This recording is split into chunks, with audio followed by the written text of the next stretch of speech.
తెలంగాణ మంత్రి రేవంత్ రెడ్డి తర్వాత కాంగ్రెస్లో పవర్ఫుల్ నేత కోమటిరెడ్డి వెంకటరెడ్డి కీలక వ్యాఖ్యలు చేశారు.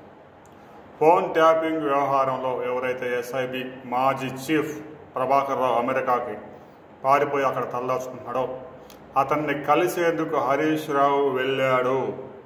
అతన్ని కలిసినప్పుడు అతని దగ్గర ఉన్న వ్యక్తులే నాకు ఫోన్ చేసి చెప్పారు, ఎట్టి పరిస్థితుల్లో నువ్వు ఇండియాకి రావద్దు, నువ్వు ఇండియాకి వస్తే నీ ప్రాణాలకే ప్రమాదం అని హెచ్చరించి వచ్చాడట ఈ గేడోడు. ఆ ఎస్ఐబి మాజీ చీఫ్ ప్రభాకర్ రావు భారతదేశానికి తిరిగి వస్తే ముక్కోడు కేటీఆర్, హరీష్ రావు జైలుకి వెళ్ళే అవకాశం ఉంది. అతన్ని రానియకుండా, సాక్ష్యాలు చెప్పకుండా, వాంగ్మూలం ఇవ్వకుండా చేసే కుట్ర సాగుతోంది.